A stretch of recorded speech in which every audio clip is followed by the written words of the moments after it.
Hello everybody, welcome back to Let's Play Shibuya Scramble. 428 Shibuya Scramble. Last time we completed the 12 o'clock block where Kano, he managed to close in on two of the culprits that are with this weird terrorist group. However, it allowed them to get away, like, after he tried to execute his plan. But he now has an unlikely ally in international secret agent. So yeah, that's pretty interesting. Minorikawa managed to help Chiaki gain some confidence and worked on his stories. So good news there. Osawa, wait, I need to differentiate what happened between like the end, like the bad end, and what actually happened on the chapter. Well, the guy that Minorikawa is trying to help out, he managed to help him out by giving him a place to hide from the debt collectors. His toilet was clogged. That was actually an important thing that happened, because his plane ticket to America was in there. And yeah, he has made contact with his daughter Hitomi, who told her that a man with a gun is chasing her down. So yeah, there's that. Tama had to go find the missing cases of Burning Hammer, and she did find them. However, all the bottles were broken. And Achi continued to run with Hitomi and ran into old gang members he used to roll with.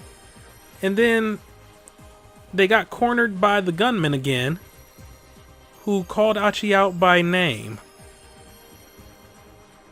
So yeah, this is getting pretty interesting.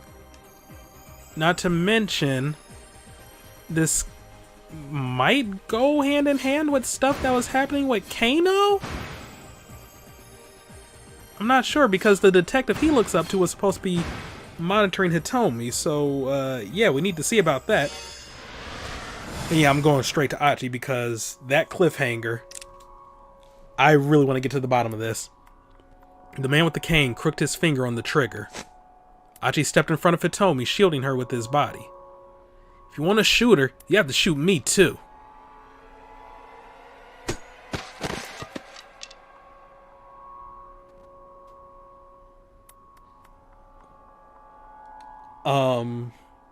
Okay.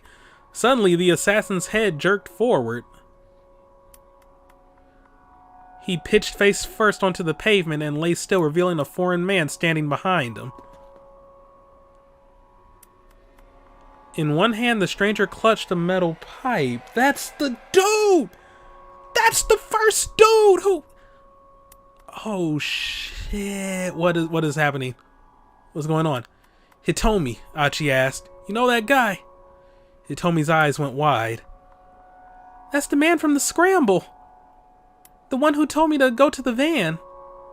Wait, one of the kidnappers? Why would he help us? I'm not sure. The newcomer fixed his eyes on Achi. Hey man, Achi approached the stranger. I'm not sure what's going on here, but thanks for the assist. Whoa! The man took a sudden swing with his pipe. Achi barely managed to dodge out of the way. What the hell?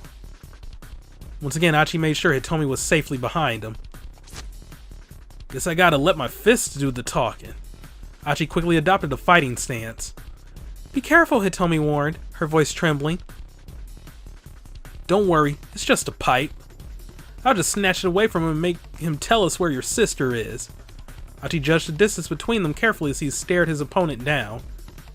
The metal pipe gave this thug considerable reach. One solid hit from that thing and Achi wouldn't stand a chance.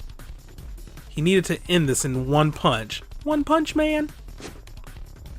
The crook sized him up for a few moments, then lunged forward to attack. Now! Achi sidestepped to avoid the incoming blow, then delivered a vicious left hook to his adversary's jaw. The man went down hard. Oh, that went quicker than I expected. I thought I would have to make a decision. Okay. Achi gazed at his fallen foe, flexing his knuckles. thing about guys who bring weapons to fights is they always let themselves get too cocky. Skillet? Oh, no, skull. I was about to say.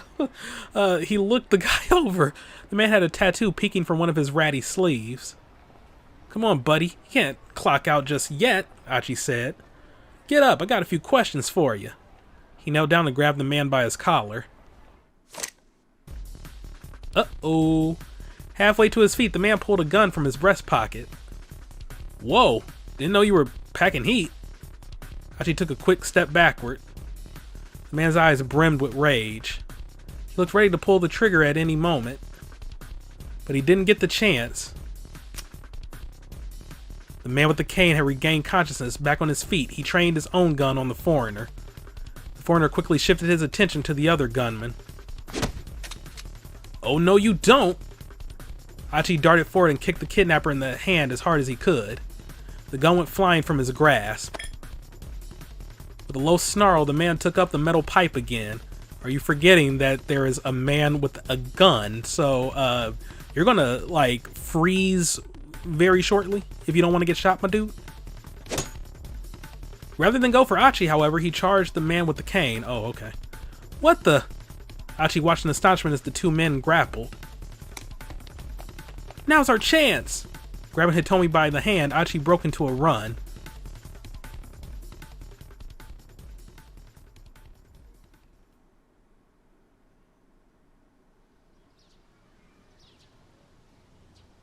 They ran for a long time, finally stopping to rest in a quiet municipal park.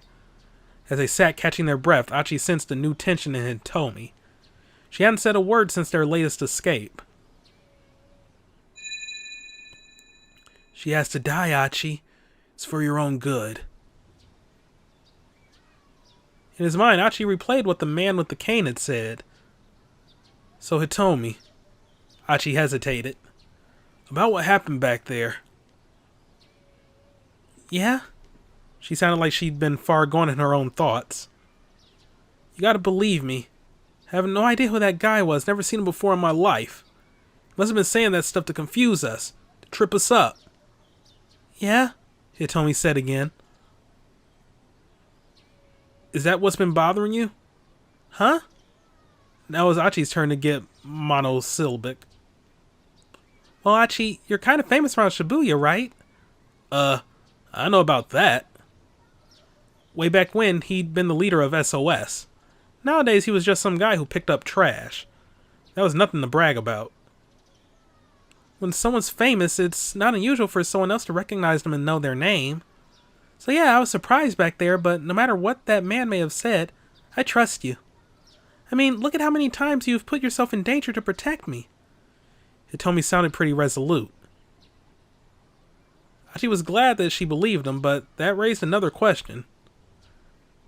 So then, how come you've been so quiet? I've just been thinking about things. Like, what that man from the scramble might be after. It was true that his actions didn't make a lot of sense. Yeah, he seemed more interested in taking out the man with the cane than going after you.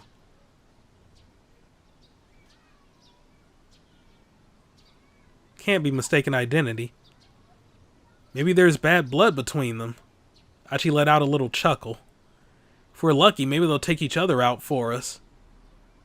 He felt a rush of relief, reassured that Hitomi didn't doubt his motives. Regardless, though, we have to track down that blue van.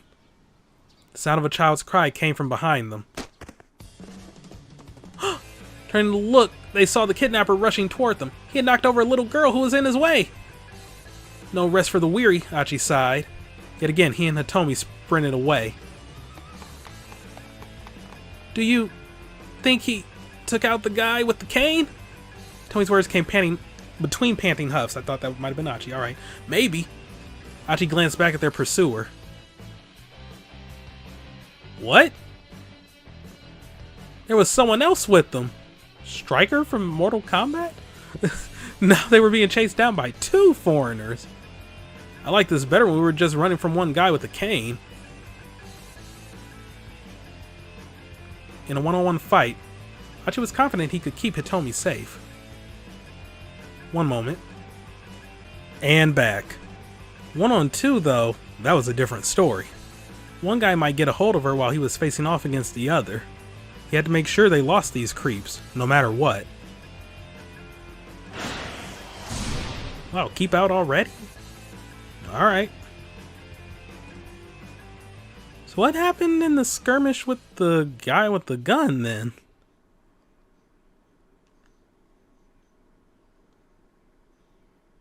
Alright, so, where to now?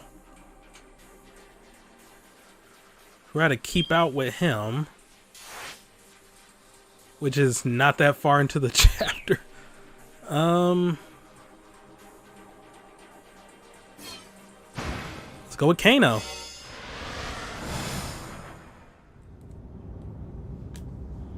Following Kano's directions, Stanley drove toward the crime syndicate's hangout. There was a good chance that this was where Maria was being held. Traffic was practically non-existent and they made good time. They cruised down Miyamazaka, then passed the train station toward Dogenzaka. All the while, the two men stared out the windshield, neither inclined to make conversation. They arrived at the Shinsencho intersection. "Take a right here," Kano said. "You nervous?" Stanley asked as he made the turn. His own tone was calm and level. Kano gave no reply. If this syndicate really was holding Maria hostage up ahead, he and Stanley might wind up putting her in danger by showing up there. If it came down to it, Kano wondered, could he count on the man next to him taking the hostage's safety into account? He doubted it. There was nothing he could do about that now.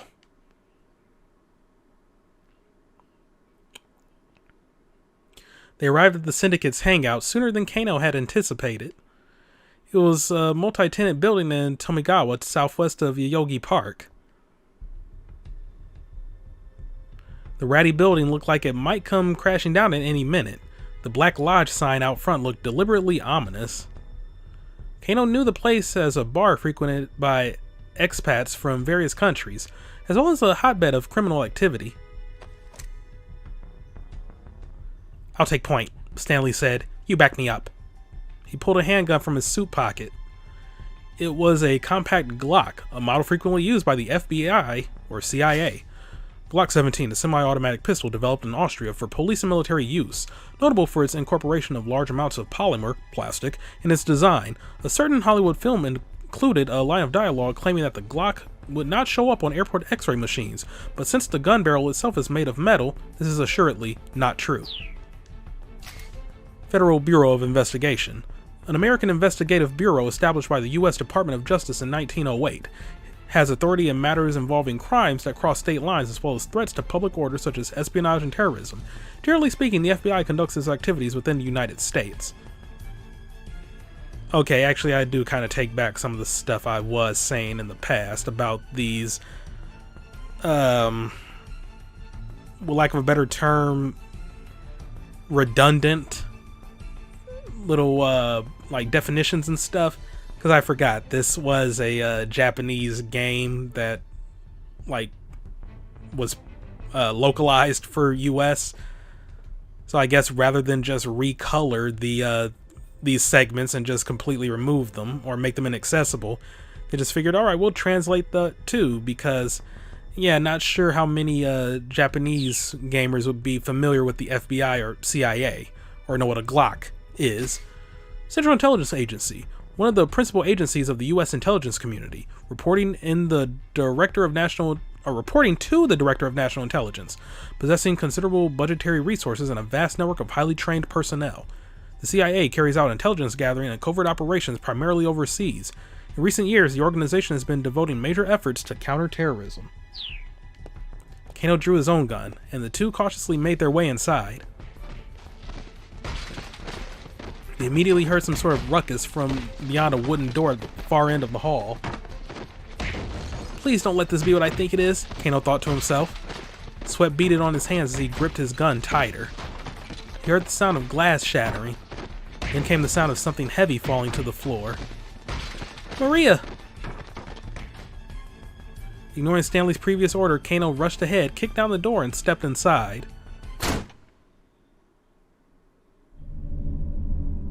He walked right into a massacre. There were nearly a dozen bodies sprawled out across the floor. He thought he recognized them all. The men who participated in the repeated attaché case handoffs. Each appeared to have been stabbed to death. Had these guys all turned on each other? No, that couldn't have been the case. None of the victims was holding a knife, which meant that whoever had killed them must still be hiding nearby. No sooner had Kano come to this conclusion than he heard a muffled cry behind him. Stanley! The American was sprawled on the floor, face down. Kano rushed over and knelt beside him. Stanley was dead, stabbed through the back. Without an instant's hesitation, Kano stood up again, gun at the ready. He scanned his surroundings, but there was no sign of the killer. But that was impossible. Stanley had been killed mere moments ago. Someone had to be here somewhere. Out of nowhere, he felt someone press the tip of a knife into his neck from behind, right at the base of his skull.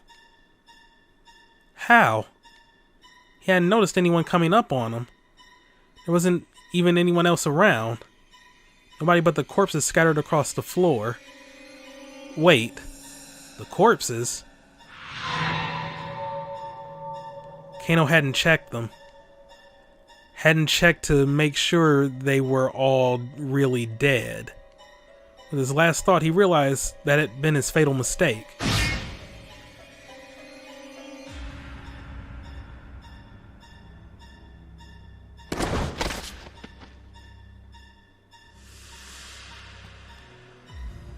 Well, that's definitely a bad end.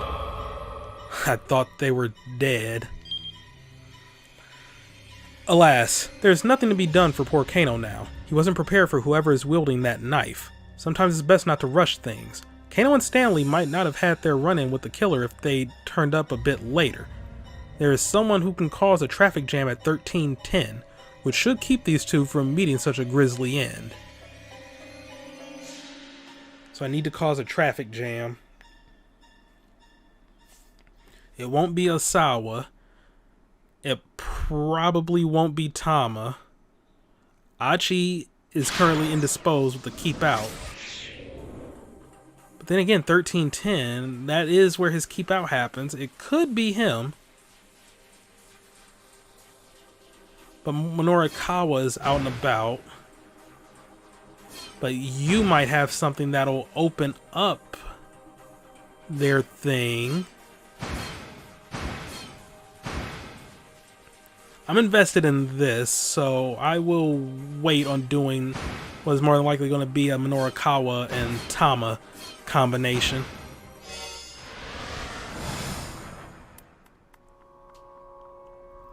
I don't deserve to be forgiven for what I've done. Oh yeah, I forgot. They also hinted that Osawa himself had been doing some human experimentation. We may have both done the same thing, but my motives, those were different, and so I don't regret what I did.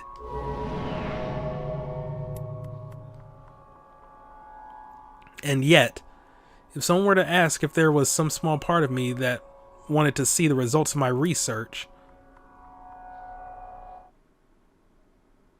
I could not deny it.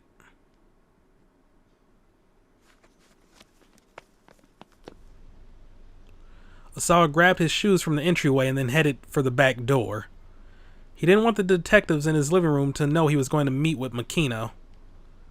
That pest Kajiwara was nowhere in sight.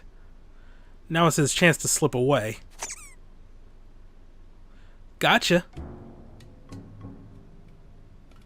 Speak of the devil, Kajiwara had snuck up behind him. Are you going out? The detective asked. No. I was just... Osawa felt something inside his shoe. Glancing down, he saw a rubber duck stuffed inside it. Is this your doing? I laid a booby trap, or rather, a ducky trap. Originally a type of lethal trap used during wartime to catch clumsy or unwary soldiers, boobies. In modern parlance, however, the term frequently signifies a harmless prank, such as setting a blackboard eraser atop a classroom door so that it falls into the head of whoever opens the door. Kajiwara beamed with self-satisfaction. You know, you act like a grade schooler, Osawa said. Indeed, sir. I am a grown man with a youthful heart. Leave it to Kajiwara to yet again miss the point entirely. With a sigh, Osawa tossed the duck at him. Kajiwara caught it nimbly in one hand and stuffed it right into his pocket. I won't tell you that you aren't allowed to leave, sir. All I ask is that you tell me where you've been, and where you plan on going. My work is highly confidential. I'm not at liberty to discuss just anything about... Please try to work with me on this, sir, Kajiwara interrupted. He leaned in uncomfortably close. Personal space, social distancing, my dude. Do you recall what I said before? About how I'd appreciate if you didn't keep secrets from me. Osawa hesitated, inwardly debating how much he should share.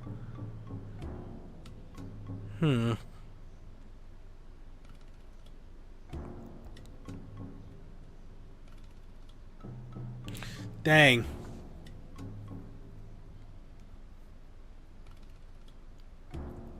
See, I don't know about telling them the whole truth.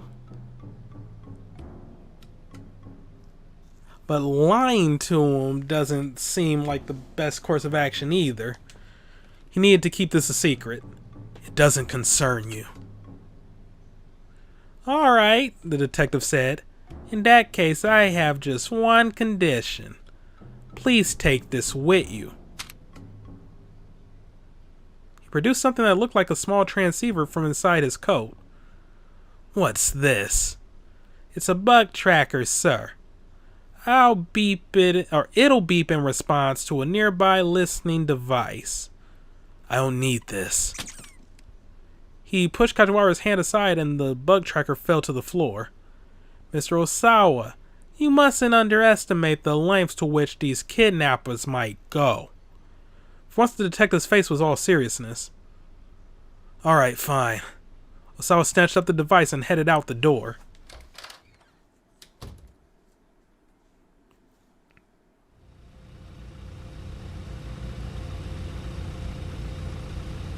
Makino's car...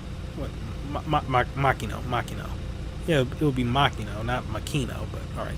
Makino's car was parked out front. A driver stood alongside it. Osawa exchanged a wordless greeting with him, then got into the back.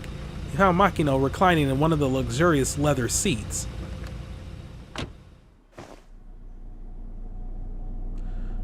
Now then, Makino said, what did you want to ask me about? Lighting a cigar, he glanced sidelong at Osawa. I was hoping you could explain the situation to me, sir. Which situation would that be? So, he was still going to beat around the bush, even now. Osawa suppressed an urge to shout at him. Are you the one who let the antiviral out of the lab, sir? Yes, that was me. Makino didn't bat an eyelid. So why had he been so coy a few moments earlier? But how? The fingerprint authentication system is almost unbreakable. Getting access to that storage area would... He trailed off as a thought suddenly occurred to him. It was not strictly true that fingerprint authentication was the only means of entry.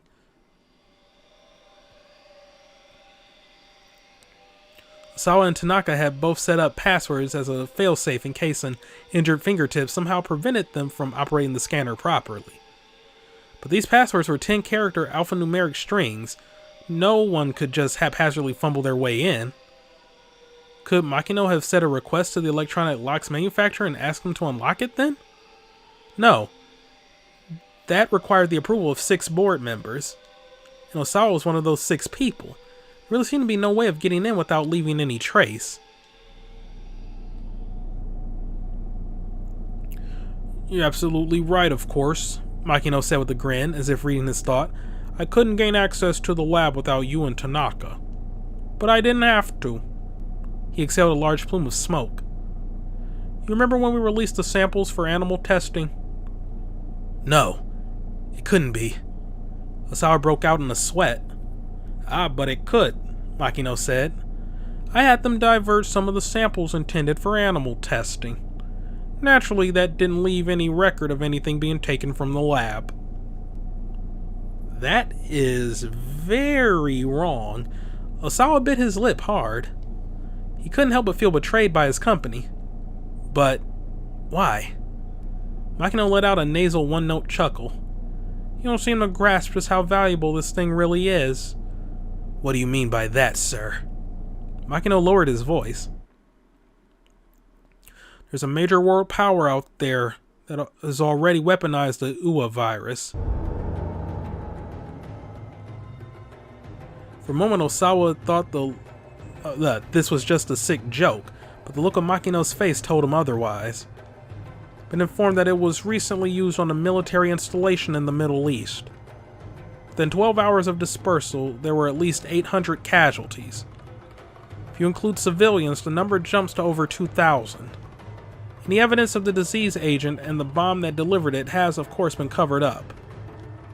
Saul listened in amazement, his outrage that any government would commit such an atrocity not quite suppressing his excitement at discovering that the virus could be propagated by explosive means. He felt a flush of guilt at his own fascination. The antiviral you created, Osawa, has the potential to render this weapon useless. Right now, Akoshi Pharmaceutical possesses the sole means to combat UA. Magno's lips curled into a boastful grin. Any number of countries would love to get their hands on it. The major power in question has offered an unprecedented sum. And that's hardly a surprise. Having a monopoly on the antiviral makes the weapon itself that much more valuable. To Osawa, this was a glimpse into another terrifying world, one he had barely imagined previously. And so you wanted to get human testing over with as soon as possible. Is that it? He spat. Makino shrugged. I explained full well to the locals what the risks of experimentation were, and they were paid in accordance with said risks. They willingly consented to infection with the UA virus. Sophistry, Osawa huffed. Nothing more. You used money to deceive a bunch of poor farmers. Come on, Osawa. Who's being disingenuous now? Makino eyed him with contempt and let out another puff of smoke. I know you, Osawa, and I know you're not really concerned for some bunch of hick farmers. All you care about is your research. The thing that's really nagging you right now is that someone went ahead and did the final clinicals without you. Oh, spare me the ridicule, sir. As a virologist, I have a moral duty to... To what? Makino barked. Go to the media with this? Do you have any idea how much money the company has thrown at your lab to keep it up and running? Osawa's lab has incurred expenses of roughly 30 billion yen in developing the antiviral medication. Akoshi Pharmaceutical spends approximately 200 billion yen per year on research and development. Osawa's work is the single most costly element of that budget. Osawa gasped. I feel that should say gasped instead of gaped, but okay. Osawa gaped. I do appreciate all the company has done for me, sir. He spoke so quietly that his voice was nearly inaudible. In any event, Makino said, now that you know about the human testing, I can't let you go to America. How? How do you know about that? He'd insisted that I kept his planned relocation a secret, but apparently she told her father regardless. If you insist on making the move anyway, I'll use any means necessary to stop you. Makino regarded Osawa with a bloodshot gaze. Any means necessary. Osawa swallowed the lump in his throat. Sir, you don't mean that my daughter's kidnapping was... Oh shit. Don't be ridiculous, Makino said before Osawa could finish. Of course that wasn't me. Nevertheless, I'll do what I must to keep you in line. Remember that. Understood, sir. I'll turn down the U.S. job offer. Osawa heard his own voice like the thin drone of a tiny insect. He felt utterly powerless. I can't simply take your word on that, Makino said. Do it now. I want to hear you do it myself. He jutted his jaw toward the phone in the backseat console.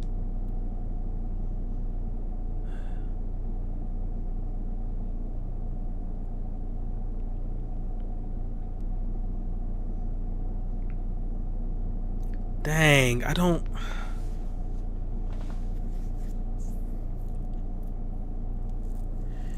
mean, it's only 1 o'clock. He can get out of this at some point.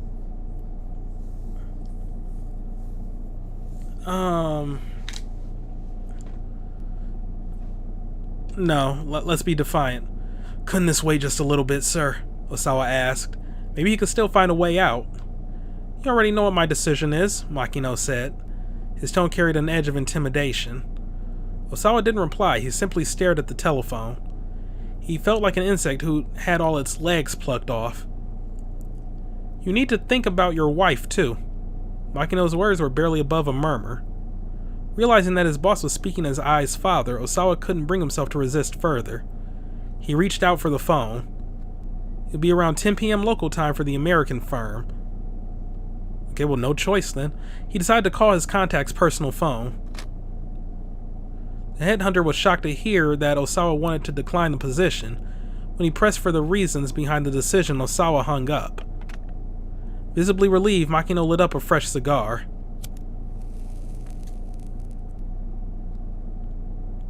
Sir, there's one more thing I don't understand. And what's that?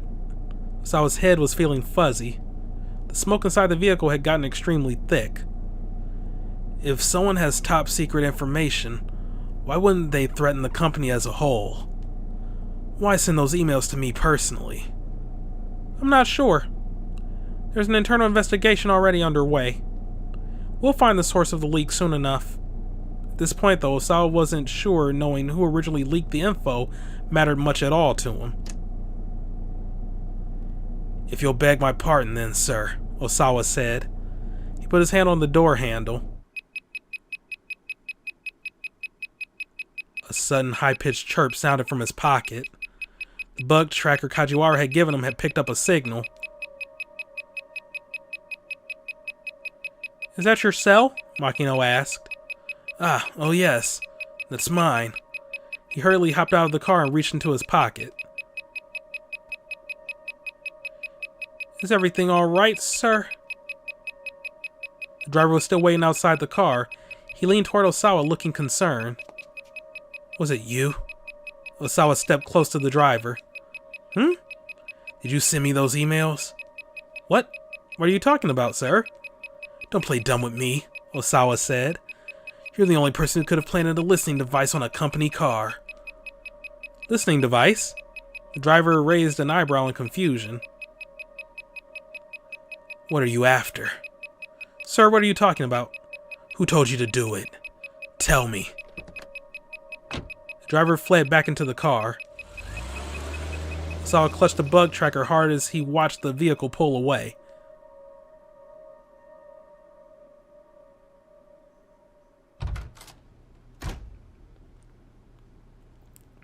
He went back to his house, still gripped by confusion, to find Ai waiting in the entryway.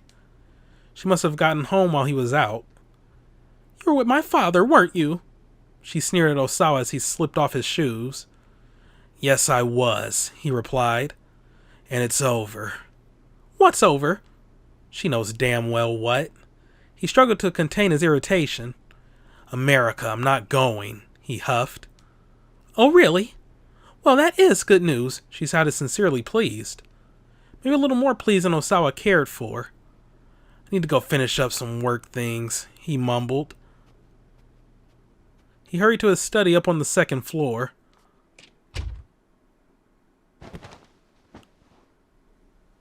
He threw himself down in front of his computer. There hadn't been any progress on the investigation as usual. Just how long was this all going to go on for? Were all kidnapping cases this drawn out? A specialized victim support team belonging to the Special Criminal Investigation Unit has been deployed at Osawa's house. The members of this team are all specialists who have received training in such skills as negotiation, high-speed motorcycle and automobile driving, running phone traces, special communications, and phone records acquisitions.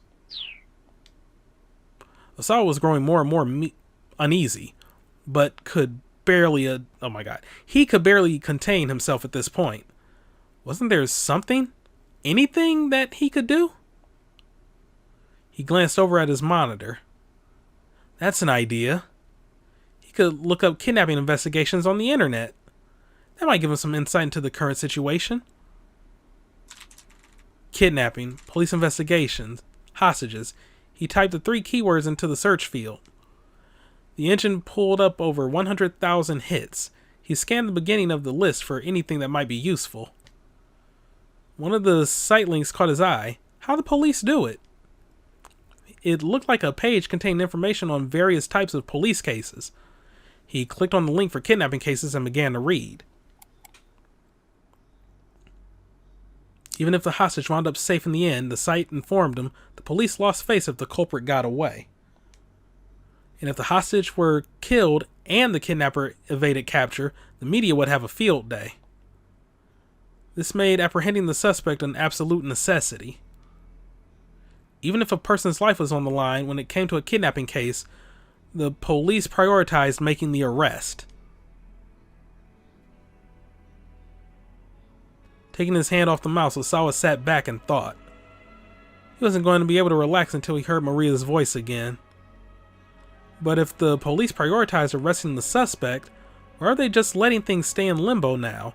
Didn't they have the crooks under surveillance? He couldn't wrap his head around that. The internet hadn't been able to give him the info he hoped for after all. Unable to do anything for Maria but wait, he turned his thoughts to how his opportunity to transfer to the US had passed him by. Research facilities in America would have been top tier. Some part of him still couldn't quite accept what had happened. He stole a quick look back at the door, then surfed to the Ayakamiki fan community for people 40 and over. Whenever something was weighing on his mind, posting in these forums seemed to turn his mood back around. He knew that now wasn't really the time to be doing this, but he needed to do something to calm and quiet his mind. He started a new forum topic. In the title field he wrote, Ayakamiki expanding into the US. With Ayakamiki still at the height of her popularity, does anyone else think it would be exciting if she ventured into the American market?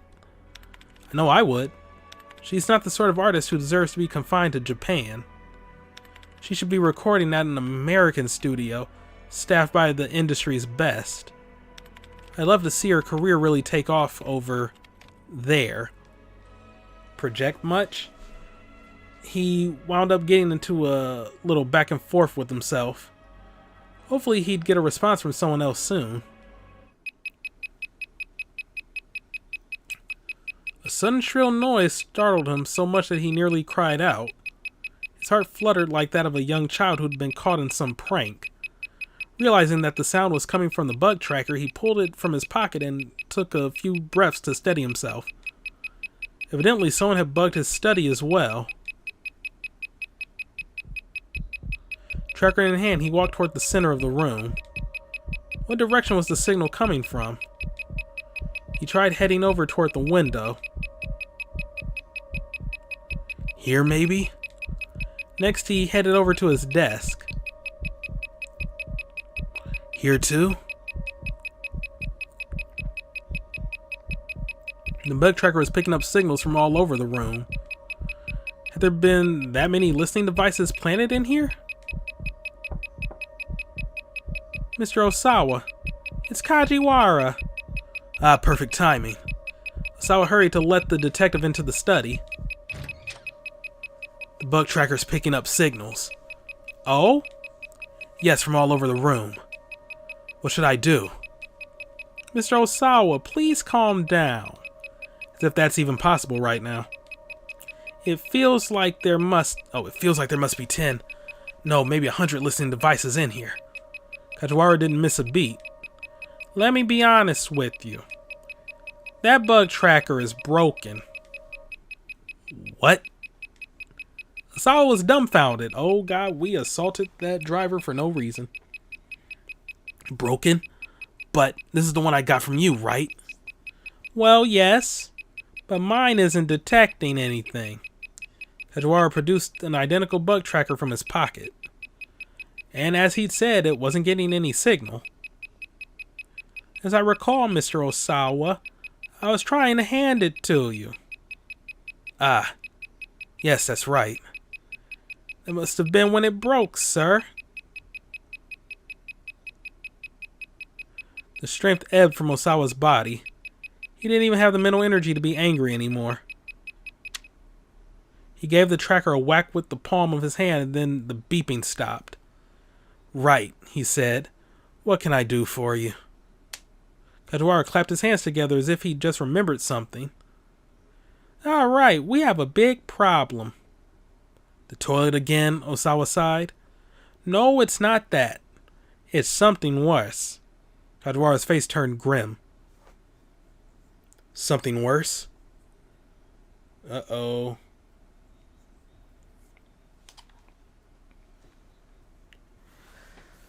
I would heed his words. Had something happened to Maria? He needed to hear the detective out. What is it? Osawa asked. Go on, tell me. He did his best to remain composed. Well, you see, we ordered lunches for everyone and it looked like there were 2 still left over. I wound up eating them. I hate him so much. There was an awkward pause. Osawa didn't have the foggiest idea of how to respond. My deepest apologies, sir. I ate the lunches intended for you and your wife. Kajiwara bowed profusely. And I really do need to apologize. They were tonkatsu bento boxes and they were delicious. The meat was so tender and the batter, so crisp. With each and every bite, the rich flavor just filled my mouth more and more. Osawa felt a blood vessel burst in his skull. Listen, you. Get your goddamn act together, or... He didn't get to finish that thought. A pathetic little gurgle sounded from his stomach. Ah, see? Kajiwara said. You are hungry. He fussed sheepishly with his hair. At the talk of food, Osawa realized abruptly that he hadn't eaten anything since the night before. Shall I make something for you? The detective asked. This is all my fault after all. You can cook? Osawa wasn't sure how thrilled he was with the idea of Kajiwara helping him. You mustn't judge people based on outward appearances, Mr. Osawa. Alright, fine. Go right ahead then. His newfound hunger was making it hard for him to think. It would certainly behoove him to eat something. He led Kajiwara to the kitchen.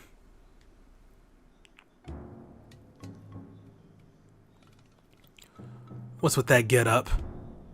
Wearing an apron in the kitchen is a must, sir. The cartoon character printed on the apron Kajiwara is wearing is one of his own designs. It is modeled after the MPD's mascot. His name is Pimpleton. Alas, it isn't while I'm naked. Yeah, naked apron. Naked? Oh, are you not familiar with the concept of the naked apron? Well, you're about to be. The state of being entirely naked save for an apron. A form of cosplay. Cosplay, okay, fine, yeah, cool. The views from the front, rear, and sides all offer a certain appeal. But caution must be advised, as it may be difficult to stop arguing about which presents the loveliest sight once the topic is raised. Side. There are similar, more sexualized naked styles as well, such as the naked sock, the naked shoe, naked necktie, naked ribbon, a personal favorite, naked scarf, naked collar, and so forth. I could demonstrate if you like. No, that's quite all right. Where'd you get the apron anyway? It's mine, sir. Have you had it with you this whole time? Yes, in here.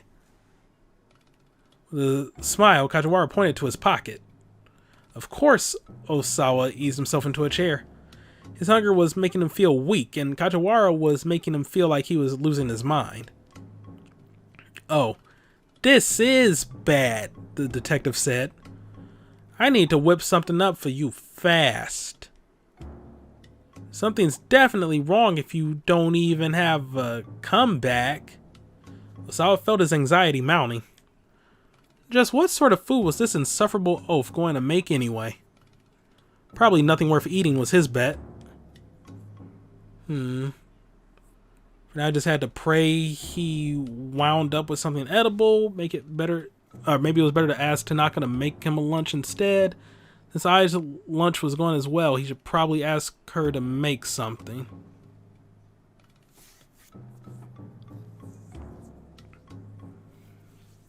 I mean, that would anger the wife more so than usual. Let's just give him the benefit of a doubt. For now, he just had to pray he wound up with something edible. Kajiwara peered into the refrigerator. Goodness, you are remarkably understocked, he said. Let's see, could you please put these in the dinga, Mr. Osawa? Name for the sound a microwave oven makes when it has finished heating your food. The microwave at my house doesn't usually go ding when the timer reaches 0, though. It's more just a beep. But it doesn't make sense to call a microwave a beeper when that's already a word that refers to something else. The detective handed Osawa some frozen lumps of rice. The dinger? What the heck is a dinger? The microwave oven, sir. Osawa stepped in front of the microwave. Unfortunately, he had no idea how to work the controls. Really? You should know that rice out as soon... You should thaw that rice out as soon as possible, Kajiwara told him. I'm actually not sure how to operate this thing. What? The detective gasped. You don't know how to use a microwave? Osawa could only nod in silent shame. It should be just as simple as turning the dial. Wait, which one? That one, sir. That one. Oh, wait, yeah, that one, sir. The one on the right. Osawa turned the dial, then crossed his arms with a satisfied grin. Mr. Osawa, you need to put the rice in first before you do that. Well, then why didn't you say that? Osawa snapped. I've never worked in a kitchen in my life. Don't ask me to do things that are this difficult. It's just a microwave. Very well. I'll handle this from here. Why don't you get out the bowls and the chopsticks then, sir? I have no idea where the hell those are kept. Kajiwara let out a heavy sigh. Alright then, please just sit and wait, sir, he said. And here, take this. Kajiwara pulled out a sheet of bubble wrap from his pocket. Use your fingers to pop the bubbles. That should help you calm down. Too drained to argue, Osawa did as prompted, starting to pop his way along the sheet.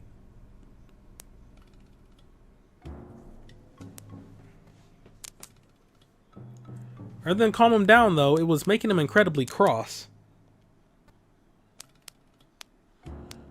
This felt more like a sort of ridiculous punishment. Bubble wrap isn't a punishment. Bubble wrap is amazing. They say you can learn a lot about a household by looking in the fridge, you know. Kajiwara was cooking something in a frying pan. And? Osawa asked. Just what have you learned about mine? I'd better not say, sir. You might take offense. Osawa snapped another bubble between his fingers. The rice has finished thawing. Kajiwara topped the steaming bowl of rice with the fried egg he'd whipped up in the pan. Then, as if it were an afterthought, he added some pickled vegetables. Wow. There you are, sir. Your fried egg on rice is complete. One of Kajiwara's simple recipes. Others include this white others include this white spaghetti, which is simply spaghetti that's been flavored with butter, salt, and pepper after it's been boiled. Both are a bit too basic to be properly called cuisine, but it does take a certain skill to bring the best flavor out of the ingredients with such simple seasonings. Kajiwara grinned from ear to ear. Go ahead and eat it while it's still warm. Osawa received the bowl with a dubious look. You aren't very good at cooking, are you? He said.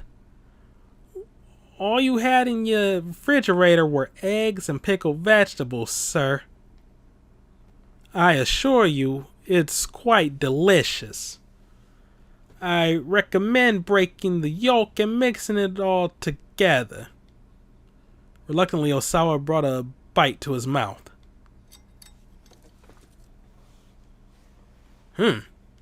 That's good. The words came out almost unbidden. Isn't it just egg yolk and pickled vegetable? Wait. Oh, okay. Isn't it just? Egg yolk and pickled vegetables pair quite well. Osawa couldn't help but stuff his face, slipping into a rapturous daze as he did. My God, this text is killing me.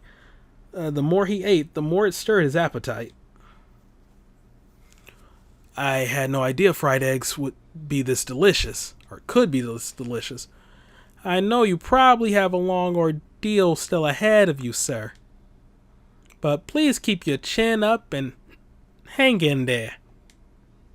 Kajiwara gave Osawa an amiable smile. That's right, he continued. And for dessert, we have bananas. No thank you. Okay, I was kind of confused on who was saying what there. Okay, it has been a few days since the last recording. Yeah, this part is going to go up late. My apologies. Yeah, and I also happened to record the last bit of this before the jump cut way late at night. So, apologies if I was trailing off or reading the wrong things or saying nonsensical non sequitur stuff that had absolutely nothing to do with anything. Right then. When you're finished eating, would you please wash the bowl? Me? Wash dishes? Osawa exclaimed in surprise, sounding like a petulant child. If someone else cooks for you, you should do the cleaning up. It's only polite. Fine, okay. While Osawa was doing the dishes, the bug detector went off again.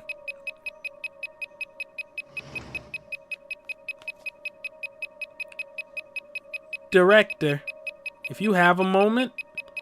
Tanaka poked his head into the kitchen.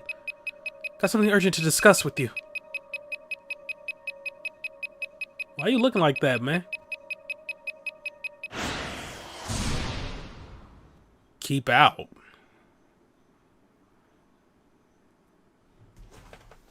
So the bug detector isn't oh no, cause he took away the broken one and gave us the fixed one, didn't he? Uh-oh. But yeah, that's 2 keep outs and 1 bad end. That much I do remember. Well, let's go with you.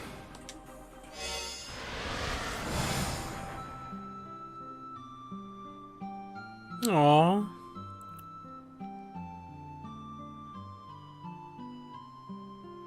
Bottles of burning hammer littered the pavement, shattered into tiny bits of glass.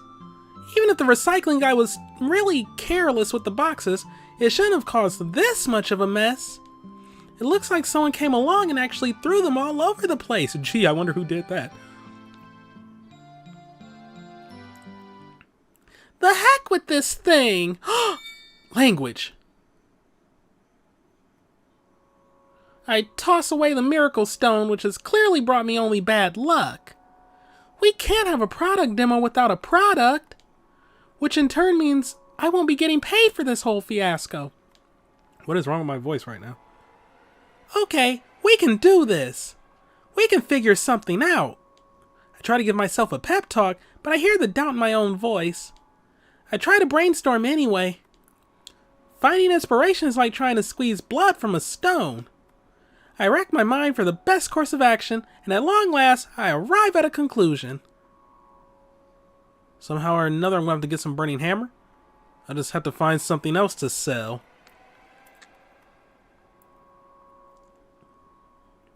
Where are you going to get more burning hammer from?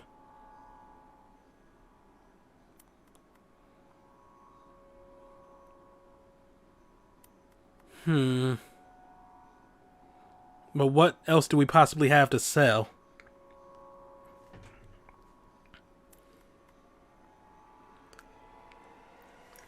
I don't know. I just have to find something else to sell. But what could that something be? I try to think. Finding inspiration is like trying to squeeze blood from a stone. You already said that. I rack my brain, searching desperately for a solution. Of course. The Anagachis? Nah, not exactly a must-have product. And even if we could sell a few, I don't know what that'd say about the folks carrying them around. Best for the whole world if we keep them off the streets. Let's see, what else? Aha! I've got it! I pick up the miracle stone I just tossed away. Clutching it firmly in my mitt. Oh my god. I love this.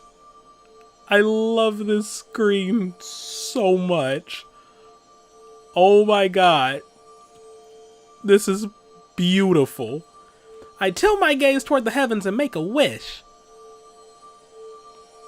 Please, grant me a miracle. And my wish is granted.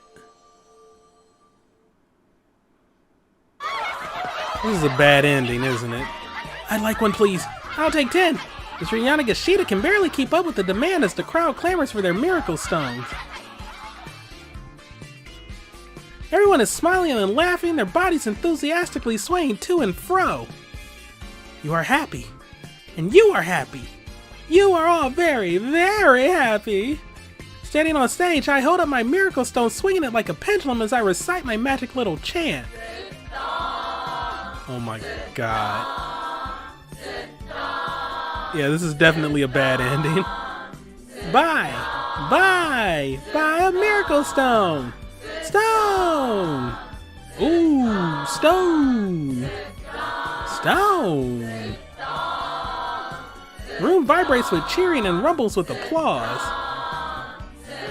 It really is like a miracle. I think I've actually turned this disaster around. Whoever smashed all the burning hammer, I don't know who you are or where you are, but thank you. I realize now that I'm crying tears of joy. I've never felt satisfaction like I feel right now, seeing all these blissful customers purchasing one miracle stone after another. It feels like nothing could possibly go wrong. Whoa there, Bubsy. Honestly, I'm just grateful to God that I get to be here right now. I have the utmost conviction that this is where my life truly begins.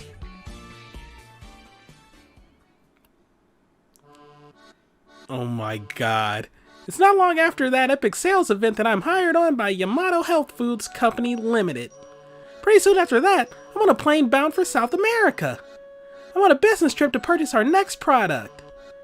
Amazonian Miracle Mud. How is this a bad end? That sounds amazing. Oh no, I did not read the hint. Ah, fuck.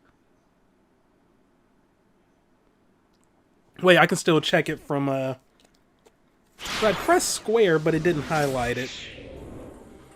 Okay, I can still check it from the time chart, right?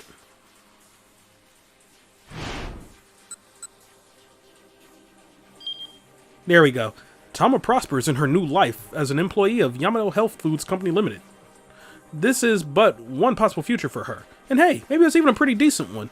Still, wouldn't you like to see what happens if she sticks to Burning Hammer? No, I'm happy for her. Like, that's way better, but fine. Let's put her back down the path of misery here. Poor Tama. Alright. Nope. Somehow or another, I'm gonna have to sell some Burning Hammer. That's what I just said. The flyers have already been handed out. I guess there was that. People have come to the demo expecting to get Burning Hammer. I may have to put it into some new bottles. And possibly water it down some. But getting this stuff sold is my only option. My eyes alight on one of the cardboard boxes, and I noticed an odd mark that's stamped on it. Wait a sec. I've seen this before. I recall something Cheery said earlier. This is the sort of thing they'd sell in 100 yen shops or something.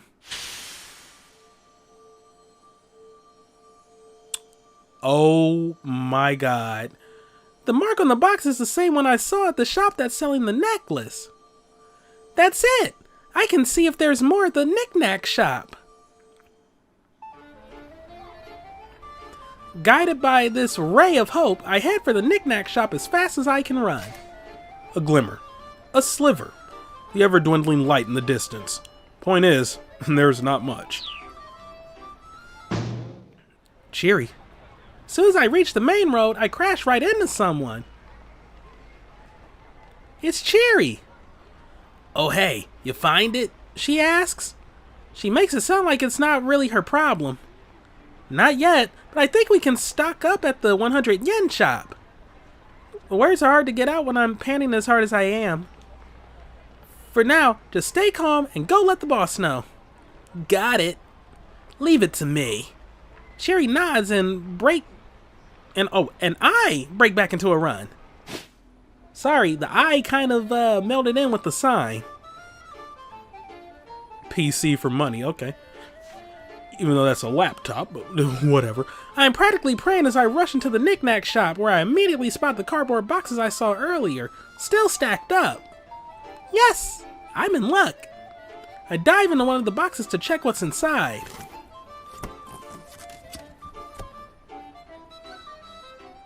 It's packed with tiny bottles! There's no mistaking the noxious red liquid inside. That's Burning Hammer, alright. There's 50 bottles per box. And there are 4 boxes total. Assuming each bottle is 100 yen, including tax, I can buy the whole lot with the 20,000 I've got in my wallet. Mr. Yanagashita said he was selling the bottles at the demo for 15,000 yen apiece. That's a lot. That way, if we sell all 200 bottles, he'll be able to pay back his debts no problem. Whoa! What's the deal with you? Sales clerk's eyes go wide when he sees my getup. This stuff! I like your entire stock. I point at the Burning Hammer and the clerk makes an awkward face. I'm afraid that's already been sold. What? You mean like all of it? Nobody in their right mind could possibly want all of this. Yes, all of it, I'm afraid. Well, I'm not gonna roll over that easily. Whether I earn that extra 20,000 or not hinges on whether I can get this stuff. Please, you've gotta help me out. I'm afraid it's out of my hands. Then could you get in touch with the buyer? Tell them I'm willing to negotiate. Suppose that wouldn't be an issue, but... Actually, would you mind waiting for just a moment? She said she'd be by ASAP.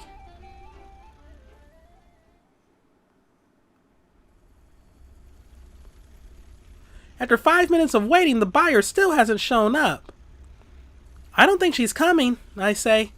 That's odd, the sale clerk murmurs. She said on the phone she'd come by just after 1 o'clock to pick them up. I really need this right away. I understand that, but... Please! It's out of my hands. By now, the sales demo has already started. If I come back empty-handed, what was the point of all this effort? Gimme. I already said that I can't do that. Gimme! Would you please wait a moment? Why did I spend all that time trying to hand out samples? Why did I put this stupid costume on? Why did I miss out on lunch? Why? What was it all for? Eek! Look over there! It's the Chupacabra!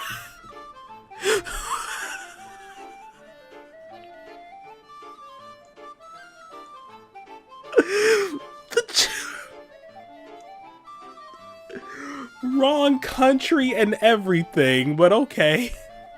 The Chupacabra. Huh? Yoink! Seizing the moment, I snatch out the boxes of burning hammer and make a run for it. Hey, hold it right there, miss. The sales clerk is quick to bar my path. Woof! I barrel my way right past him. I bump him harder than intended as I race by. He loses his balance and goes crashing through the display case at the front of his shop. Oh, no. At the same time, I hear something else topple over with a thud and a gurgle. Some sort of liquid begins to gush from a red polyethylene container. Uh-oh. The sales clerk's eyes go wide, his stare fixed on something on the sidewalk nearby. Oh my god, it's a cigarette!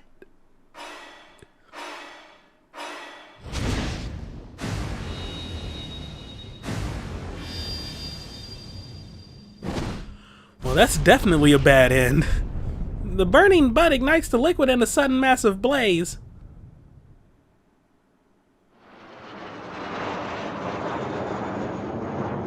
And now for today's news. Shortly after 1 o'clock this afternoon, there was an explosion at a variety shop in Utagawacho in Shibuya, the cause of which remains unknown. Eyewitnesses report seeing an individual wearing a full-body cat costume fleeing the scene in the aftermath of the explosion.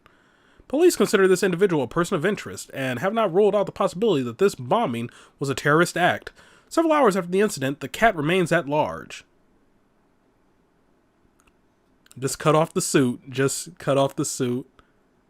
Did she get on a freaking plane out of there? Yep. Tama wound up as the prime suspect in an apparent terrorist bombing. If the buyer had shown up earlier, Tama's argument with the sales clerk might never have happened, to say nothing of the rest. As a matter of fact, the buyer was just outside the shop at the critical moment. She was held up when she happened to run into someone. That someone's actions at 105 are the key to changing Tama's fate. Minorikawa? So then who the frick was buying all the burning hammer? Guess I'm about to find out. Cause yeah, 2 like bad ends I can do nothing about. And 2 keep outs. So that only leaves you. Right, left. Minorikawa sprinted down center guy, dodging between oncoming pedestrians. Out of my way. Can't you people see I'm in a hurry? He stole a glimpse at his watch as he ran. It was just after 1 o'clock. The Burning Hammer sales demo will be getting underway any moment now. He could probably get an interview even if he showed up late. Still, he wanted to get to the venue ASAP to get a feel for things before they got started. The best time to scope out an event was before it started and after it ended. There was something he'd learned from Toyama. Everything he knew about journalism, the publisher had taught him. It had been a combative education. Minorikawa learning despite himself as the 2 men constantly butted heads. Oh, give me a break. What's wrong with my article? Minorikawa shouted. His voice was loud enough to carry throughout the editing department. Shut up. I told you to rewrite it, so rewrite it. Toyama, sticking to his guns.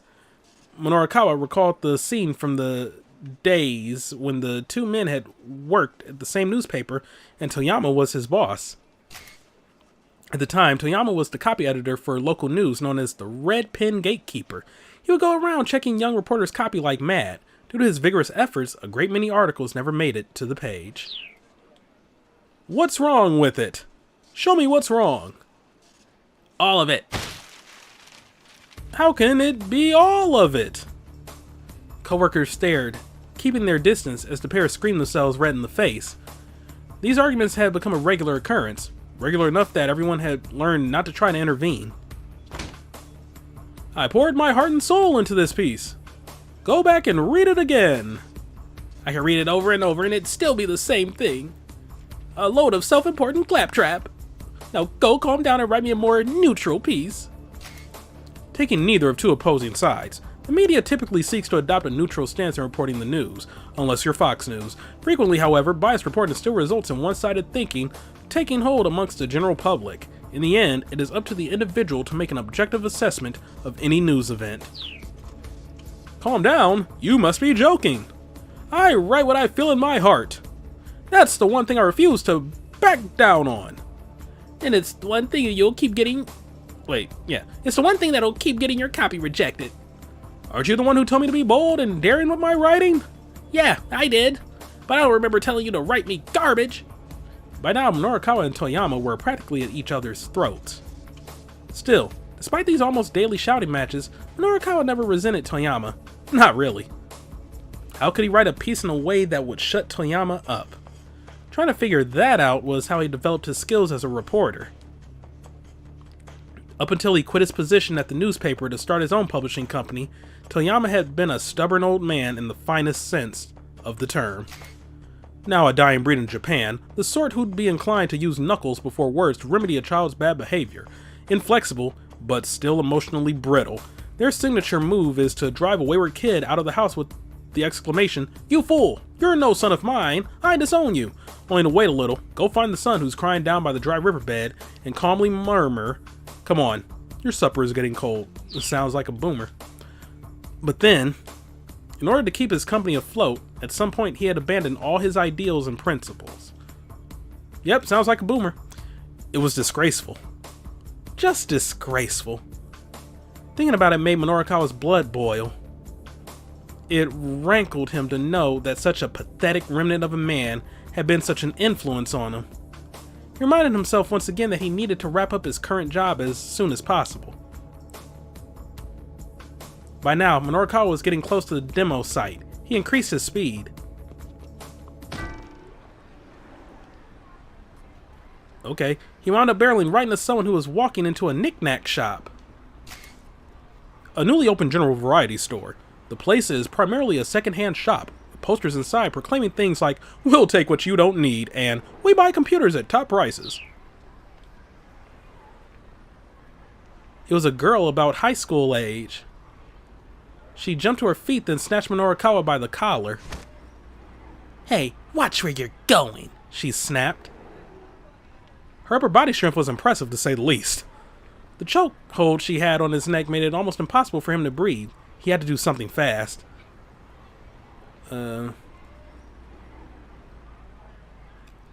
No? Considering she's picking him up and choking him? I would not want to make her mad. Sorry. He bowed his head in apology. He was in too much of a hurry to get caught up in an argument now. But the girl didn't let go. Oh my god, the right course of action was to punch her.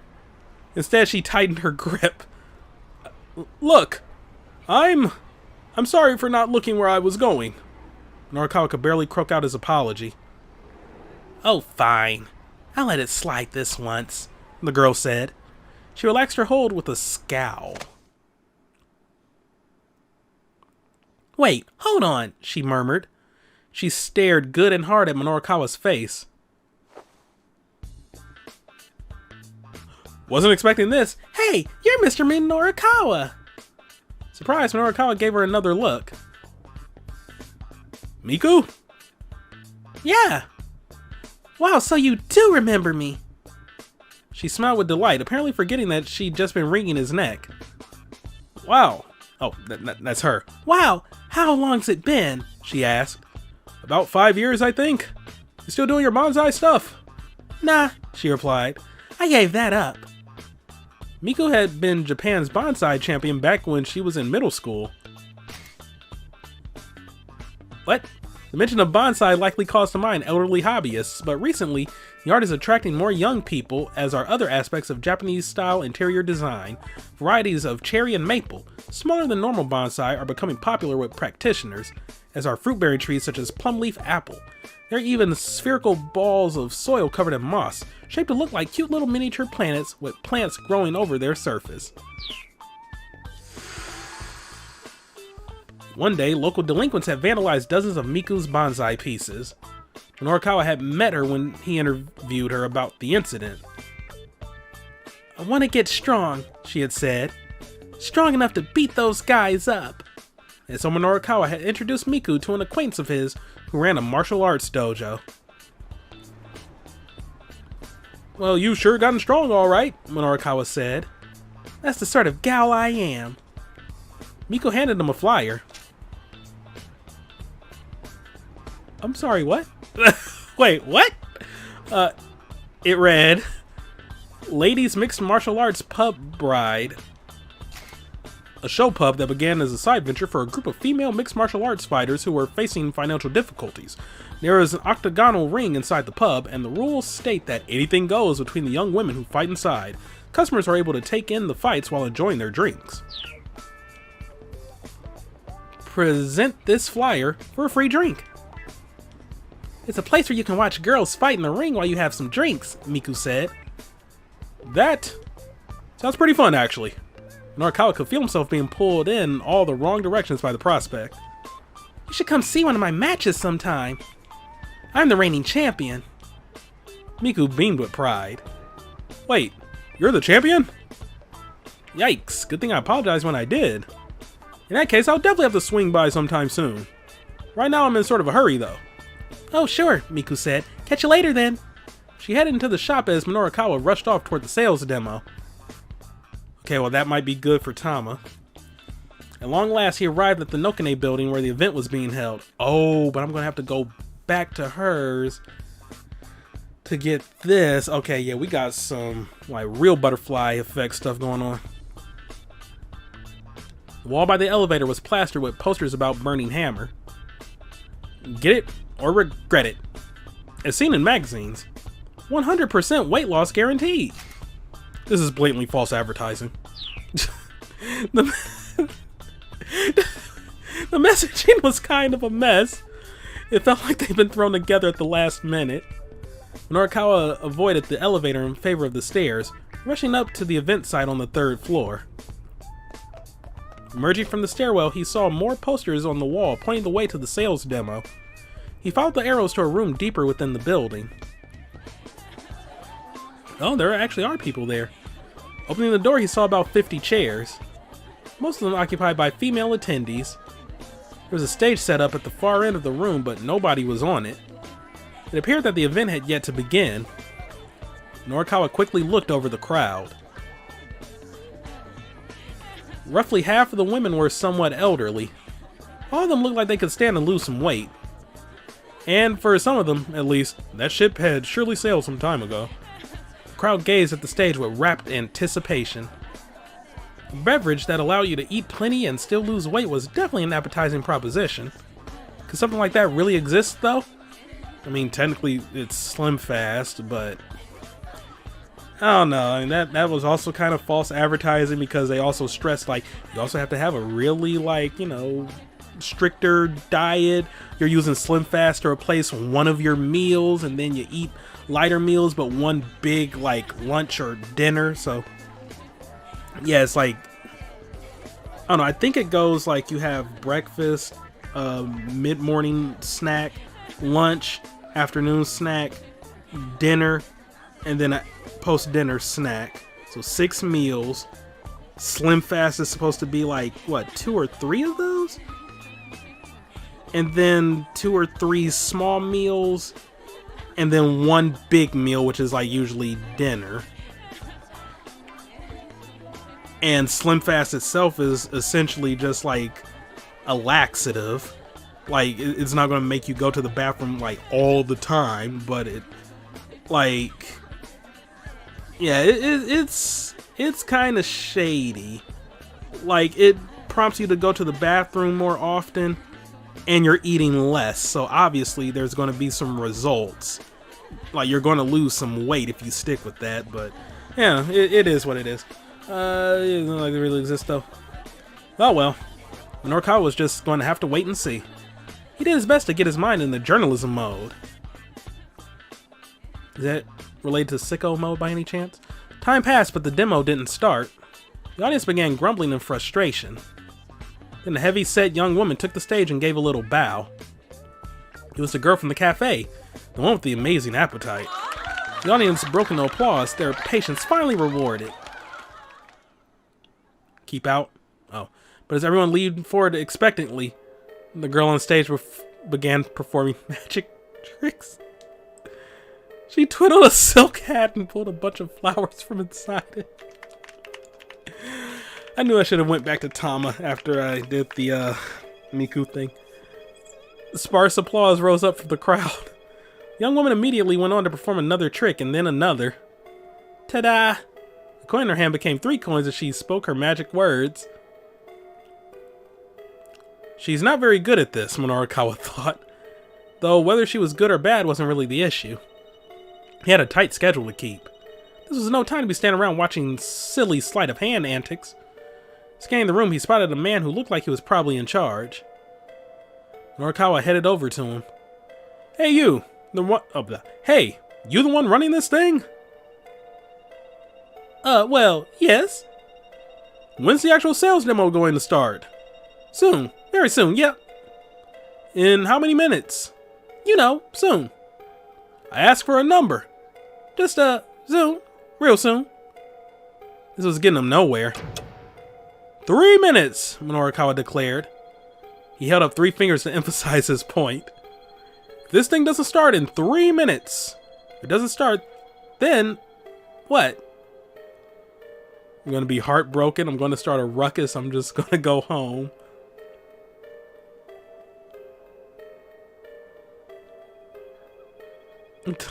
I want to say this so bad.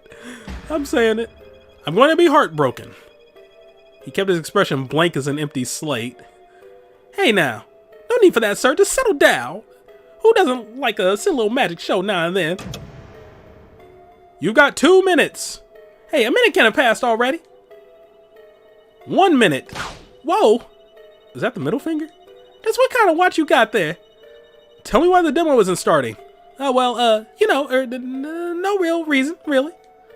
The man was getting seriously flustered.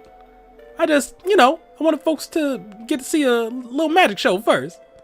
Nope, try again. 30 seconds left. Okay, all right. What happened is, the required merchandise, what happened to the merchandise? Minorikawa demanded. He gave the guy a dagger stare. Oh, well, you know, it's just, Time's up. What? The man's face went pale. Keep out. Okay. Alright, I thought I was in a bad end for a minute, but no, okay.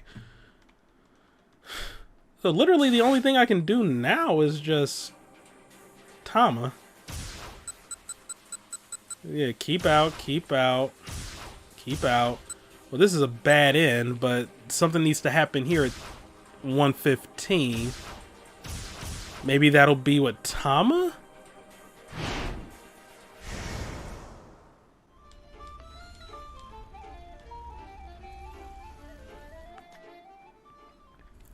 Okay, here we are. Von Dutch. Even as I'm speaking with the sales clerk, a girl wearing a hoodie comes in. She's got a tiny frame and a doe-eyed face. Hey, I've come to pick up something I reserved, she says. This must be the customer the clerk was talking about. Please pardon my intrusion, but would you be willing to let me have these diet drinks? I bow extra deep and my costume head wobbles all around. Wait, what? I'll pay you double what they're worth. No can do. I've never seen this brand before. I'm super curious about it. Surely you don't need this many, though.